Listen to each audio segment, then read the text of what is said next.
Bueno, entonces agradezco la invitación al coloquio, porque técnicamente ya no soy estudiante dentro de la universidad. Aún así no puedo evitar decir que me parece por lo menos gracioso estar hablando de Clemente Palma en una mesa sobre literatura contemporánea, sobre un hombre que murió hace más de medio siglo. Bueno, en fin, entonces esta es mi ponencia sobre la metadiégesis o los marcos narrativos en los cuentos de Clemente Palma. Gran cantidad de cuentos de Clemente Palma presentan más de un nivel de narración, habiendo un primer narrador que expone el origen de la historia y cede la voz a un segundo que la cuenta. Ya sea partiendo de un narrador heterodiegético o de un personaje secundario, el relato de fondo, en muchísimos casos, nos es referido como proveniente de un tercero. Para analizar las distintas funciones que este recurso, de que Palma casi abusa, produce en los diversos cuentos, nos apoyaremos en los estudios previos de Gabriela Mora sobre el autor y aplicaremos la terminología definida por Gerard Genet en sus figuras 3.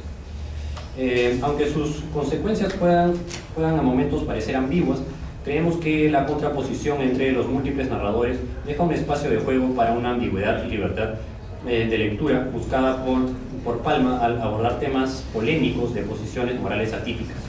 Además, muchos usos de lo metadiegético remiten a efectos de la estética modernista en general, como la retralización, el cosmopolitismo y la flânerie. En este caso me estoy centrando principalmente en los cuentos malévolos de Clemente Palma, aunque también considero un texto adicional que no pertenece a esa serie. También que hay varias versiones de la serie, unas contienen más cuentos, otros menos.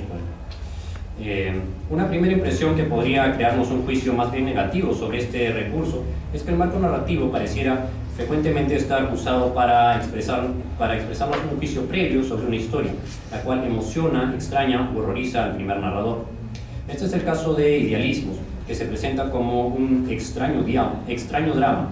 Igual sucede con Una historia vulgar, que se nos presenta como una historia trágica de amor, y sobre todo en El hijo pródigo, cuya historia de fondo es parte de un cuadro que fue excomulgado y, sin embargo, obtuvo un gran éxito por la maestría en la ejecución, la novedad y la rareza de la factura, y sobre todo por la extravagancia o humorismo de la composición. El primer narrador, desde una posición heterodiegética, tan extradiegética como la nuestra para los relatos de fondo, nos da una primera impresión del sentido de la historia. El que el primer narrador se horrorice o vea la historia como romántica sugiere al lector llevar su interpretación por la misma vía. Habría pues una instrucción o predisposición para controlar el significado del relato de fondo desde una posición extradiegética. Un matiz semejante se estaría produciendo al caracterizar a los narradores intradiegéticos solo desde una perspectiva externa. Caso de Los ojos de Lina, una historia vulgar para narradores homodiegéticos sin caracterización propia, o de Parábola y El hijo pródigo para narradores heterodiegéticos definidos también de manera externa. El narrador enteramente autodiegético es casi nulo en Clemente Palma.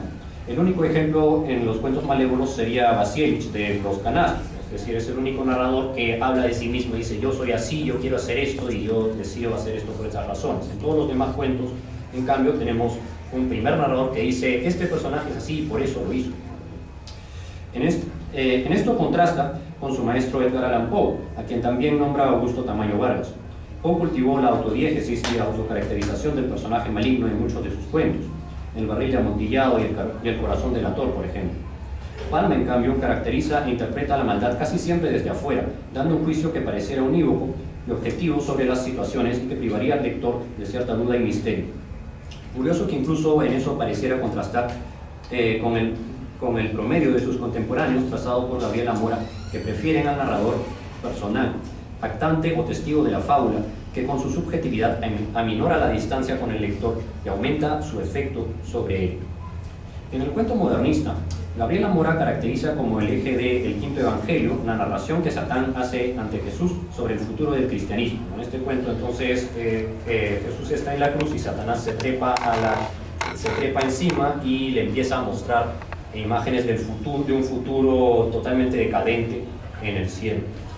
Entonces este cuento también podría considerarse como portador de un marco narrativo, estando en primer nivel la historia del Calvario presentada por un narrador extradiegético y en nivel metadiegético la historia del futuro decadente referida por el narrador intradiegético Satán. Mora resalta varios puntos de vista presentes en el relato.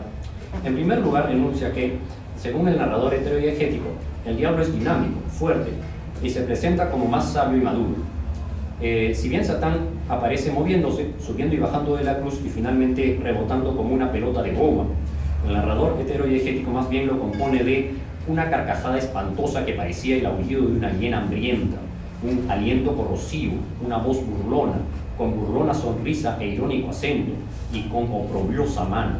Su discurso es una inicua burla, por lo que finalmente no dispone de una veracidad considerable, sino que responde a una intención parcializada. Mora también admite que sagazmente Palma puso este atrevido discurso en palabras del diablo que lo verosimiliza y hace quizás más tolerable a los que puedan ofenderse, aunque refiriéndose más bien a los insultos directos a Jesús y autocaracterización de Satán. Lo que queríamos resaltar, en cambio, es que la totalidad del cuerpo del relato, toda la trama que se desarrolla en el espacio metanarrativo, es puesta en duda mediante este mecanismo desrealizador. Debemos aquí resaltar un efecto de estética modernista que se refuerza al duplicar la ficcionalidad de su historia, la cual se aleja mediante múltiples barreras de este mundo al que el decadente busca escapar. Cierto es que Gabriela Mora más bien niega la idea de que los modernistas hispanoamericanos tengan un deseo de evasión, aunque admite que rechazan el mimetismo y por materialistas las obras de realistas y naturalistas. Viendo la dualidad de esta discusión, creemos que a fin de cuentas se resume en dos valoraciones distintas de una misma tendencia. Aquí notamos un claro indicio que nos instaría a reafirmar el concepto desrealizador, quizá no de manera absoluta, pero sí en el ámbito estético de Clemente Palma. Por otra parte, debemos terminar de considerar el otro aspecto del cuento. Además del punto de vista del primer narrador, tenemos también la autodiégesis de Satán. Por supuesto, engrandeciéndose a sí mismo, como dice Mora, encarnando los valores nietzscheanos y decadentistas.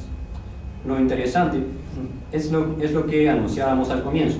Tenemos dos narradores que se contradicen y dan posibilidad a elegir sobre la versión de las cosas que aceptemos. Creemos que un efecto parecido se causaría en El hijo pródigo, donde el segundo narrador es descrito por el primero como un loco, un desarreglado, lo cual deja su relato satánico igualmente desautorizado y crea un efecto de desrealización a múltiples niveles, muy parecido al caso anterior. Lo que en cambio no se parece es la posición de los espacios presentados a cada nivel narrativo, pues si el quinto evangelio era una visión del mundo moderno desde los ojos de la divinidad, aquí más bien se habla de los asuntos celestiales desde el mundo moderno. En ambos casos, por otra parte, encontramos una conexión con el presente de Clemente Palma, lo que nos indica que los relatos, si bien contienen elementos de un tiempo mítico, pueden también ser remitidos a cierto contexto y se conectan con referentes específicos. Debemos, sin embargo, juzgar como más poderoso el efecto en el primer cuento, pues si de narradores se trata, la voz de Satán sigue siendo más fiable que los delirios de un pintor decadente, los cuales parecieran más intrascendentes y fáciles de descartar. Además, el mundo espiritual, tan cuestionable y subjetivo precisamente desde el positivismo al que Palma enfrenta, está al menos patente en el quinto evangelio, mientras que es materia de discusión meramente teórica en El hijo pródigo. La narración metadiegética es igualmente descalificada en Los ojos de Lino, en un movimiento que quiebra la estructura fantástica de todo el cuento con un giro final. Este cuento es muy recordado porque es esta historia donde el teniente Jim, marinero borracho, cuenta la historia sobre cómo su amada se sacó los ojos por él, pero al final acaba riéndose de todos y les dice no, se creyeron esta historia, pero era mentira.